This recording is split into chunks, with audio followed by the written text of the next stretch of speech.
5 मार्च को जब 26 आंगनवाड़ी कर्मियों के टर्मिनेशन के ऑर्डर आए थे, क्यों नहीं उस वक्त उन्होंने प्रेस वार्ता की थी? आज अचानक प्रेस कॉन्फ्रेंस और विरोध की ये नौटंकी इसीलिए हो रही है क्योंकि इनके बहिष्कार का अभियान दिल्ली में शुरू हो चुका है। 2 तारीख और 5 तारीख को इनके बहिष्कार का अभियान नहीं शुरू था।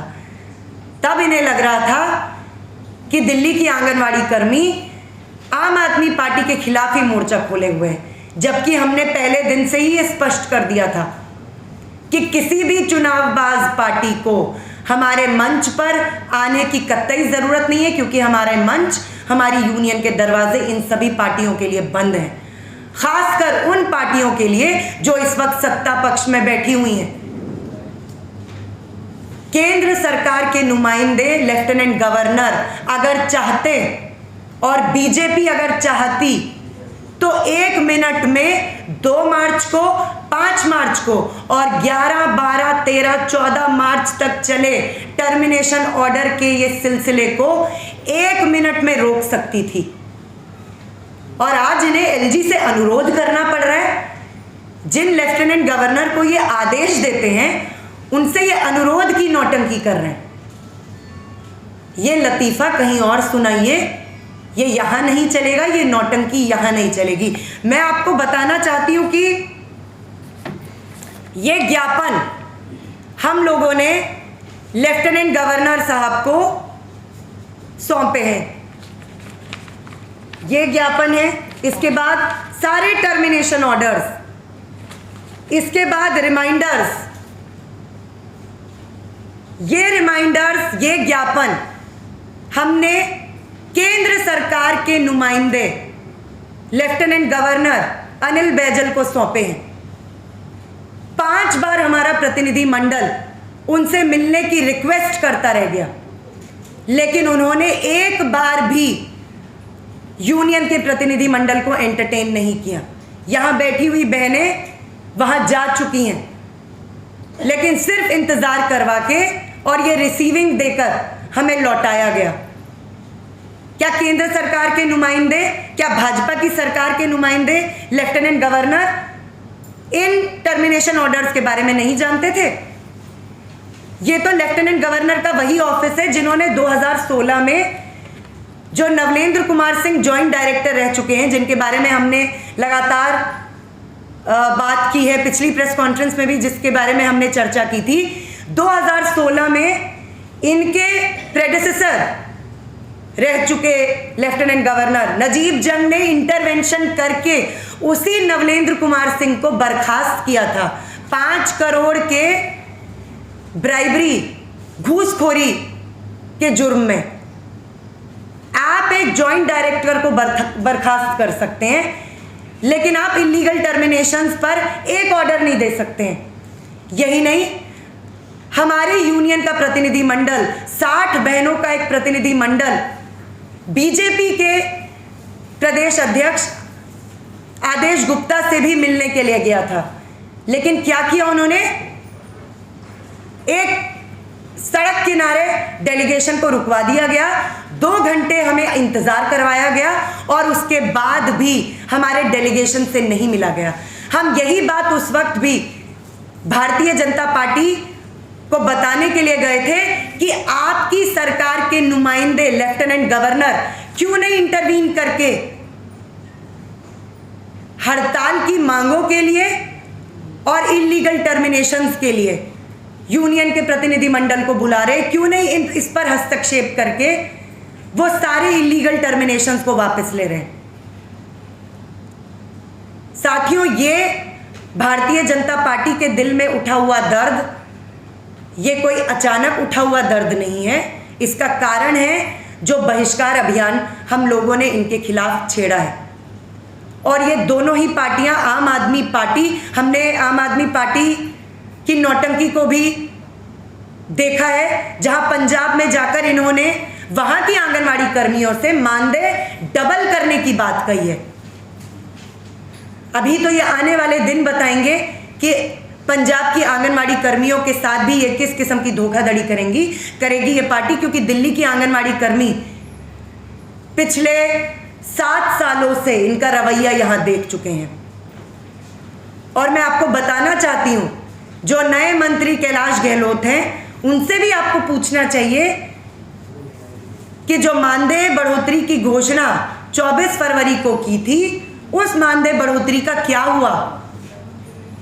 अभी तक भी दिसंबर से आंगनवाड़ी कर्मियों को उनका मानदेय नहीं मिला है। तो एक तरफ हम देख रहे हैं कि आम आदमी पार्टी और उनके मंत्री, उनके मुख्यमंत्री Delhi state anganwadi workers and helpers union से भयभीत होकर, उनकी हड़ताल से भयभीत होकर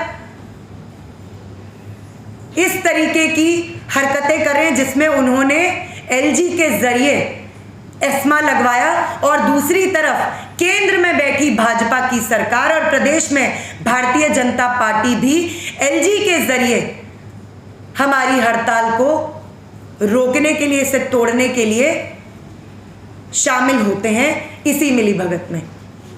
कोर्ट का क्या स्टेप लिए हैं?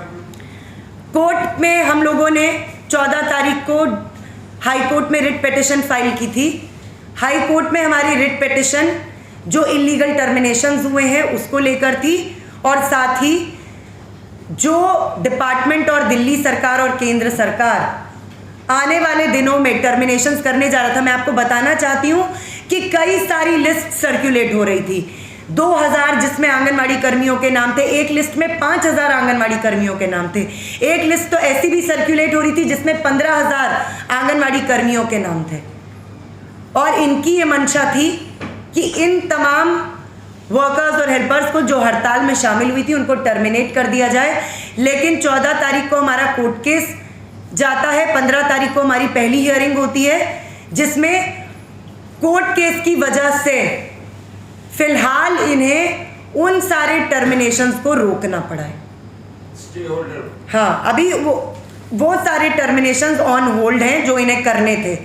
तो वो भी Delhi state anganwadi workers and helpers union की एक बहुत बड़ी जीत है कि जो टर्मिनेशंस करने की फिराक में women and child development department, Delhi सरकार और केंद्र सरकार के नुमाइंदे जो यहाँ पे लेफ्टिनेंट गवर्नर है, जिस फिराक में वो थे, उनकी इस कारगुजारी पर हमने रोक लगाई है। साथ ही जो 991 हमारी बहनों के टर्मिनेशन है, अब उन पर तत्काल रोक लगाने की बात। दूसरी बात, ये सारे टर्मिनेशंस देखिए इलीगल है, बिना किसी हियरिंग के, बिना किसी इंक्वायरी के ये हुए हैं। जो चार्ज लगाया गया है बहनों पर, वो चार्ज किसी भी अदालत में, किसी भी कोर्ट ऑफ लॉ में नहीं ठहर सकता है कि आप हड़ताल में शामिल हुए। ये क्या मजाकिया बात है कि अपने संवैधानिक अधिकार पर अमल करने के लिए इन बहनों को प्रताड़ित किया जा रहा है। तो ये टर्मिनेशन ऑर्डर तो वापस होंगे। और ये बात भी देखिए, कहीं ना कहीं चुनावी दल भी इस बात को समझ रहे हैं, और ये नौटंकी जो बीजेपी के द्वारा की जा रही है, ये नौटंकी हमारे कोर्ट केस से भी जाकर जुड़ती है।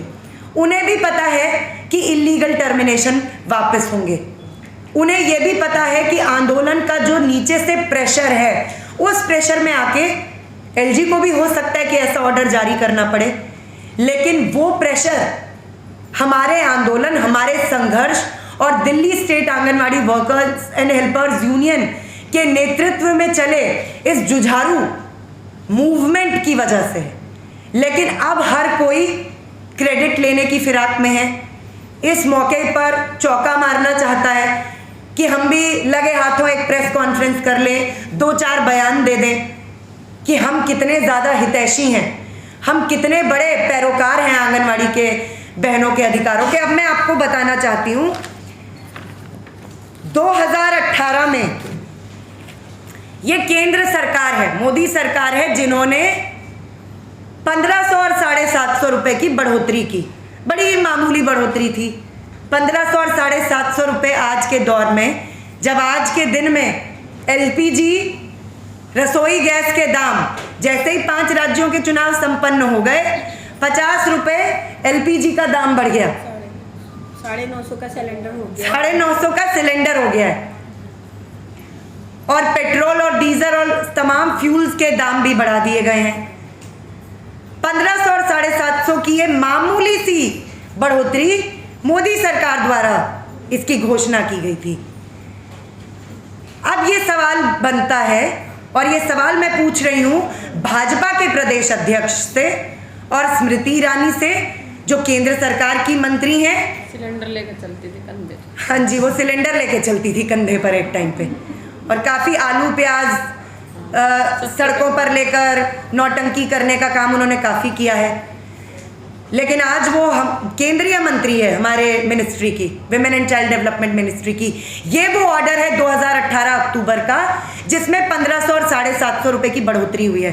कल की प्रेस कॉन्फ्रेंस में आदेश गुप्ता ने एक बार भी इस 1500 और 750 की बढ़ोतरी का जिक्र क्यों नहीं किया? बहनों, क्या ये किसी के अकाउंट में आया है? बता दो पीछे बैठी हुई बहनों, किसी के अकाउंट में 1500 और 750 रुपए? ये जो हम काम करते हैं इसका तो वो कोई भी नाम हमारा ही नहीं है। पाबंदी से नहीं आया है। ये तो बढ़े हुए पैसे हैं, ये तो हम सोच ही नहीं सकते। जो हमारा करंटली हमें काम दिया जाता है पेंशन के, वो भी हमारे जो PMVY की मोदी सरकार ने योजना चलाई थी 17 से, उस तक के पैसे भी हमारे नहीं आए। जो हमने हज़ारों की तादाद में हर वर्कर के पैसे बन रहे हैं। एक तो हमारी सैलरी वैसे ही इतनी कम है।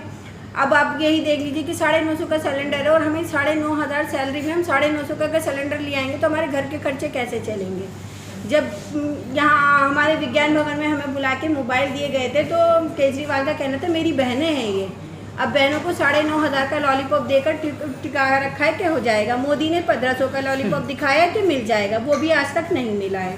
तो इन लोगों को आदत हो गई है नौटंकियां करने की, और जितने बड़ी नौटंकी बात उतना बड़ा नेता बनता है। ऑन द पेपर देते हैं बस ये, ऑन द पेपर। बिल्कुल। मैम एक क्वेश्चन है मेरा कि कल जो आदेश गुप्ता ने प्रेस कॉन्फ्रेंस की उसमें कुछ महिलाएं उनके साथ नजर आ रही है आंगनबाड़ी की, वो उनका स्वागत भी कर रहे हैं, कौन है वो? देखिए, भाजपा के कार्यकर्ता तो हर जगह पहुंच जाते हैं।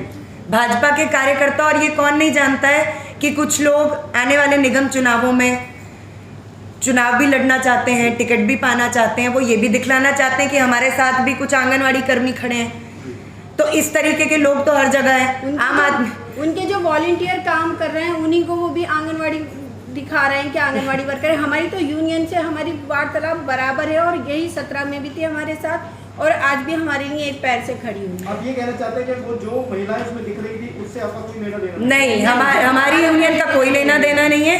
और इस तरीके के लोग अपना, देखिए, इस वक्त निगम चुनावों में तमाम तरीके के लोग जो हैं वो चुनाव लड़ने की फिराक में हैं, टिकट पाने की फिराक में हैं। इस तरीके के लोग आम आदमी पार्टी भाजपा दोनों के गुड बुक्स में भी आना चाहते हैं। वो ये भी दिखाना चाहते हैं कि हमारा भी कुछ रसूख है, हम भी 10-15 औरतें जुटाकर जो हैं दिखा सकते हैं हम भी, हमारे पीछे कितने लोग खड़े हैं। जबकि सच्चाई ये है कि आम आदमी पार्टी हो या बीजेपी हो, इन दोनों ने ही ना सिर्फ आंगनवाड़ी कर्मियों को बल्कि दिल्ली की जनता को ठगने का काम किया है।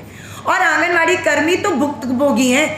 हम तो 2015, 2017, 2022 में इनके असली रवैये को देख चुके हैं। असली बात यह है कि आदेश गुप्ता, जिन्होंने कल प्रेस कॉन्फ्रेंस की, और कल उनके बगल में भी 2-3 जो बीजेपी के कार्यकर्ता बैठे हैं, वो कार्यकर्ता भी जो घड़ियाली आंसू बहा रहे हैं। सवाल ये उठता है, सबसे पहली बात और सबसे पहला सवाल, केंद्र सरकार के नुमाइंदे LG ने 9 मार्च को आंगनवाड़ी की हड़ताल पर जो एस्मा लगाया, क्या वो बीजेपी की इजाज़त के बगैर लगाया? क्या वो केंद्र सरकार की इजाज़त के बगैर लगाया?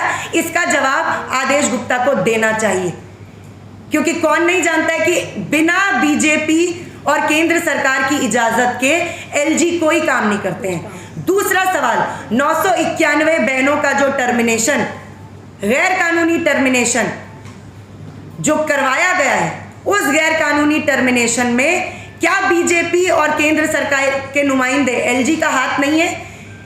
क्या ये पूरा मसला उनके संज्ञान में नहीं था? क्या ये बिना उनकी इजाज़त के हुआ है? जो LG 2016 में women and child development department के एक आला अफसर को हटा सकते हैं, वो ये सारे इलीगल टर्मिनेशन ऑर्डर भी 1 मिनट में वापस ले सकते हैं। बीजेपी को इस सवाल का जवाब देना चाहिए कि 2018 में जो केंद्र सरकार ने मानदेय वृद्धि की घोषणा की, वो मानदेय वृद्धि अभी तक बहनों के अकाउंट में क्यों नहीं आई? बीजेपी को इस सवाल का जवाब देना चाहिए कि मोदी सरकार जो ना सिर्फ दिल्ली बल्कि पूरे हिंदुस्तान की आंगनवाड़ी कर्मियों और स्कीम वर्करों को कर्मचारी का दर्जा देने का हक रखती है, वो क्यों नहीं दे रही है? क्यों भाजपा शासित प्रदेशों में आंगनवाड़ी कर्मी हड़ताल पर बैठे हुए हैं?